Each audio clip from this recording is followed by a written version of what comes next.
Social media रे viral हैला जलप्रपात शीर्षरू डेइबा दृश्य।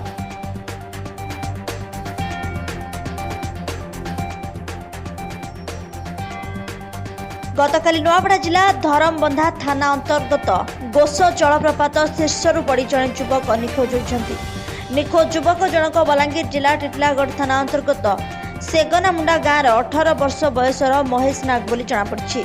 आज धरमबंधा पुलिस और अग्निशम विभाग कर्मचारी घटनास्थल में पहुंची बहु खोजाखोजी करथिले हेले निखोज युवकों कौनसी पत्ता मिल पारि नहीं।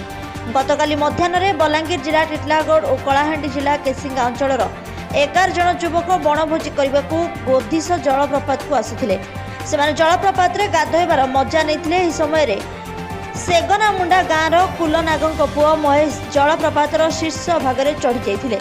सेठारे जलप्रपातर 300 फुट तलकू डेइबाकू चैलेंज लगेइथिले। सांगमाने बारण करबा संगे महेश काहारी कथा न मानि माटी तलकू डेइ पड़िथिले। एही समय रे महेश तळे पड़ी पानी रे बुड़ी जाइथिबारु सांगसाथी माने बहु खोजाखोजी करथिले। संध्या पर्यंत महेश को कौनसी पत्ता पाइले नहीं। शेषरे सांगमाने धरमबंधा थानार द्वारस्थ होइथिले।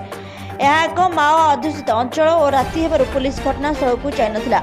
आज सकाळु जलप्रपातरू डेई पड़िबा दृश्य सोशल मीडिया रे भाइराल होइछि। एहाकु नै प्रकृति प्रेमी माने दुख प्रकाश करछन्ति। ब्यूरो रिपोर्ट ओडिशा समाचार।